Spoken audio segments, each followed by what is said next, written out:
नमस्कार, जय झूलेलाल। मां आहियां करिश्मा पेसवानी ऐं मुंहिंजे चैनल में तव्हां सभिनीनि जो स्वागत आहे। जीअं त सावण हले पियो ऐं सुभाणे आहे सावण जो आख़िरी सूमरु यानी सॻिड़े रखण जो आख़िरी ॾींहुं। पाण सिंधी सावण जे पहिरें, ॿिएं ऐं चौथे ते सॻिड़ो ॿधंदा आहियूं। त अचो कथा ॿुधूं था सूमर देवता जी। हिकु दफ़े जी ॻाल्हि आहे त कैलाश पर्वत ते शंकर भॻवान ऐं माता पार्वती चौपड़ रांदि करे रहिया हुआ। हुननि 5 तत्वनि जो हिकिड़ो पुतलो ठाहियो जंहिंमें साह विधऊं ऐं हुनखे इंसाफ़ वारो लक़ब ॾिनऊं। जेसिताईं हर का रांदि भॻवान शंकर खटी रहियो हो, पर इंसाफ़ वारो पुतलो हमेशह ई ईअं पियो चए कि माता पार्वतीअ खटियो ऐं पिता शंकर हारायो, छाकाणि त माता पार्वती हुनखे हीअं चवण जो हुकुम ॾिनो हो, भॻवान शंकर खां कुझु बि लिकियलु कोन्हे।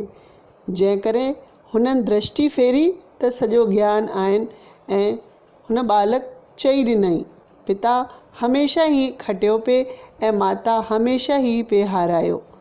उन ते पार्वतीअ खे ॾाढो क्रोध आयो ऐं पुट खे चयई, वञी कोड़ी थी वञ। हिन जो पुटु कोड़ जे दुख में व्याकुल थी झरझंग भिटकंदो रहियो ऐं हलंदो हलंदो अची अमरावतीअ नाले नगर में पहुतो। हुते हिकु हंधि वेही रहियो। कुझु ॾींहंनि खां पोइ सावण वारे महीने जे पहिरें सूमर ते किन स्त्रियुनि भॻवान शंकर जो विर्तु रखियो हो। सॻिड़ो ॿधी मोटियूं पे हुननि मां हिकु स्त्री जी नज़र हिन कोड़ी बालक ते पई। हुन स्त्री खे दया आई त हुन जे ॿाह में हिकिड़ो सॻिड़ो ॿधी करे थोरी कुटी संदसि वात में विधाई। भॻवान शंकर जी कृपा सां हुन बालक जे बदन जो कोड़ लही वियो। हुन स्त्रीअ खां पुछियो त माता ही सॻिड़ो छाजो आहे? हुन स्त्रीअ ॿुधायो त हे बालक, ही सॻिड़ो सभिनीनि जी दिलि जी मुरादियूं पूरन करण वारो भॻवान शंकर जो आहे। सावण जे पहिरें, ॿिएं या चौथे सूमर ते विर्तु रखी कणिक जो अटे में गुड़ ऐं घी पाव या सवा सेर मां कुटी ठाहे 4 हिक जहिड़ा हिसा कजनि। हुन मां हिकु हिसो भॻवान शंकर खे भेंट ॾिजे, बाक़ी ॿिया पंहिंजे कर्तब आणजनि।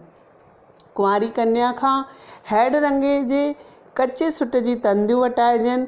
4 गंढियूं ॾेई सॻिड़ो ॿधिजे। वरी कती महीने जे पहिरें, ॿिएं या चौथे सूमर ते महादेव जो विर्तु रखी साॻे नमूने कुटी ठाहे 4 लड्डू तयारु करे हिकु महादेव जे भेंट चाढ़ के सॻिड़ो छोड़िजे। घणे वक़्त खां पोइ माता पार्वतीअ खे अची पुट जी सिक लॻी। हुन भॻवान शंकर सां इहा ॻाल्हि कई। भॻवान शंकर चयो त मुंहिंजो हिकु मन वांछित नाले विर्तु आहे। अगरि तूं हुन जो चङी तरह पालन कंदीअ त तुंहिंजे मुरादूं पूरन थींदियूं। पार्वती हुन विर्त जो पालन कयो। हिन करे संदसि पुटु जल्दी ई कैलाश ते अची पहुतो। पार्वती पुट खे ॾिसी ॾाढो ख़ुशि थी ऐं पुछियईं त बचा, तो त श्राप कीअं लधो? हिन बालक सॼी ॻाल्हि करे ॿुधाई कि कीअं हिकु माता हुनखे सॻिड़ो ॿधियो हुई। संदसि पुट बि हिन ई विर्त जो पालन कयो हो ऐं सभु मनोकामनाऊं हुनजी पूरी थियसि। जेको बि प्रेमी श्री शंकर भॻवान जो विर्तु रखी कथा कंदो या ॿुधंदो, हुनजे सभु मुरादूं पूरन थींदियूं। बोलो शिव शंकर भॻवान की जय। त भेनरूं, इहा हुई सूमर जी कथा। तव्हांखे कीअं लॻी कमेंट करे ज़रूरु ॿुधाइजो ऐं तव्हां ॿी कहिड़ी कथाऊं ॿुधणु चाहियो था हू बि ज़रूरु ॿुधाइजो। जय झूलेलाल, जय श्री कृष्ण।